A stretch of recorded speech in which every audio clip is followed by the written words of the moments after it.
നിങ്ങൾ എന്തു കാര്യം ചെയ്യുന്നുണ്ടെങ്കിലും അതിലുള്ള ഇന്റൻഷൻ, നിങ്ങൾ എന്ത് ഉദ്ദേശിച്ചിട്ടാണോ ചെയ്യുന്നത് അത് നിങ്ങളെ ബാധിക്കുന്നുണ്ട്. റെസ്റ്റോറൻറ്റിൽ വർക്ക് ചെയ്യുന്ന ഒരു ഷെഫിനെ സംബന്ധിച്ചിടത്തോളം അവരുടെ ഒരു ജോലിയാണതല്ലേ. അതിലൂടെ അവർക്ക് ഏർണിങ്സ് ഉണ്ടാക്കുന്നുണ്ട്, സാലറി കിട്ടുന്നുണ്ട്.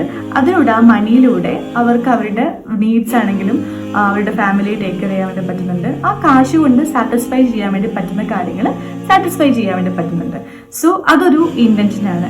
അതിനു വേണ്ടി ജോലി ചെയ്യുക എന്നത് പറയുന്നതും ഒരു ഇന്റൻഷനാണ്, ഒരു പേർപ്പസ് ആണ്. അറ്റ് ദ സെയിം ടൈം ആ ഷെഫിന് തന്നെ വേറെയും ഒന്നിൽ കൂടുതൽ ഇന്റൻഷൻ ഇല്ലെങ്കിൽ ഒരു സിൻസിയർ മോട്ടീവ് വെക്കാനായിട്ട് സാധിക്കുന്നതാണ്. ഫോർ എക്സാമ്പിൾ, ആ വ്യക്തി വിചാരിക്കുകയാണ് ഞാൻ ഒരു ഷെഫാണ്.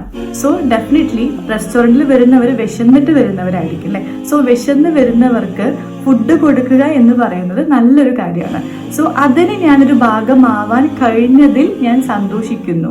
സോ അത് ഇഷ്ടപ്പെട്ട് ചെയ്യുന്ന ജോലി, ഇഷ്ടപ്പെട്ട് ആ ഒരു ഇന്റൻഷനോടുകൂടി, ആ ഒരു മോട്ടീവോടുകൂടി അവർക്ക് ചെയ്യാൻ വേണ്ടി, ആ ഒരു പേർപ്പസോടുകൂടി അവർക്ക് ചെയ്യാൻ വേണ്ടി കഴിയുമ്പോൾ അതിന്റെ എനർജി ലെവൽ ഡിഫറെന്റ് ആയിരിക്കില്ലേ. അതുപോലെ തന്നെ നിങ്ങളുടെ ലൈഫിൽ നിങ്ങൾ എന്തു ചെയ്യുന്നു അതിന്റെ ഇന്റൻഷൻ മാറ്റർ ചെയ്യുന്നുണ്ട്. നിങ്ങൾ എന്ത് ആക്ഷൻ എടുക്കുന്നതും ചെറുതല്ല.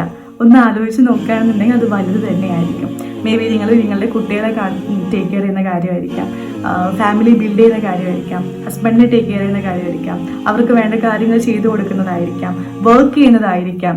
എന്താണെങ്കിലും, പേഴ്സണലി ആണെങ്കിലും പ്രൊഫഷണലി ആണെങ്കിലും സോഷ്യലി ആണെങ്കിലും എന്ത് കാര്യത്തിലേക്ക് ഇറങ്ങുന്നുണ്ടെങ്കിലും അതിൽ ഒന്നിൽ കൂടുതൽ നിയത്ത് അല്ലെങ്കിൽ ഒന്നിൽ കൂടുതൽ ഇന്റൻഷൻ വെക്കുന്ന സമയത്ത് നിങ്ങൾക്ക് നല്ല സന്തോഷത്തോടു കൂടി തന്നെ ആ ഒരു പോസിറ്റീവ് എനർജിയോടുകൂടി തന്നെ ചെയ്യുന്ന കാര്യങ്ങൾ നല്ല രീതിയിൽ ചെയ്യാൻ വേണ്ടി സാധിക്കുകയും ചെയ്യും. അത് നിങ്ങളിൽ ഹോപ്പ് ഉണ്ടാക്കാനായിട്ടും സഹായിക്കും. സോ അതിൽ നിന്ന് ഉണ്ടാവുന്ന വ്യത്യാസം എന്ന് പറയുന്നത് എൻറ്റയർലി ഡിഫറെൻ്റ് ആയിരിക്കും.